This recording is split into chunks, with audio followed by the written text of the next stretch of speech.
astrology community, there's this big debate whether sex should be seen in the 5th house or the 8th house. Now, I'm a 5th house sex person because the 5th house is the house of joy and pleasure, and it's the house of creation. And even when you think about how the 5th house is pregnancy and childbirth, and Venus, which is the planet that represents sex and pleasure and all the things, rejoices in the 5th house, it makes sense that it goes there. But I'm reading this traditional astrology book, and he argues that everything love, sex, pleasure, not pleasure, but everything related to one-on-one contact with you and another person should go into the 7th house. So I'm reading Mastering Traditional Astrology by Michael Bryan. It's a great book on traditional astrology. But in this book, he talks about how, because most people say, even when it comes to love or like dating, they'll say that like the person you date is the 5th house, whereas the person you marry is the 7th house. And it says our boyfriends and husbands are both found in the 7th house, as well as our sweethearts and the people we have infrequent sexual relationships with. And he quotes an author who says the 7th house signifies wedlock, whoredom, and fornication.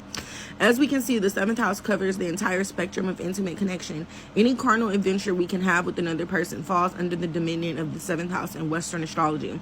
While the 5th house may tell us whether or not the native views romance as a source of pleasure, it is not a house that has bearing on our romantic life in general. Strictly speaking, our children are the only people that our 5th house consistently represents. And then when looking at the significations for the 7th house, he says the 7th house represents marriage and partnership. In every natal chart, it represents the person who we are destined to marry, if we are destined to marry, and what the nature of that relationship will be like.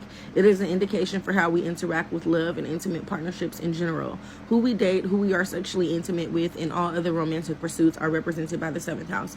It signifies all aspects of the spectrum of love and intimacy. Like I said, that makes so much sense because the 7th house is the house of relationships and partnerships. So it makes sense that love and romance and sex, all of the things will fall into the 7th house.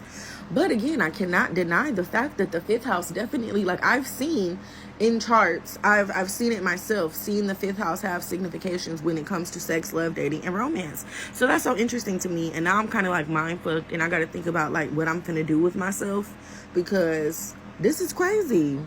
And I have heard this before. Like, this is not the first time that I heard that the ancients have associated sex and partnership with the 7th house. But it's interesting to finally read about it myself. And yeah, wow, y'all.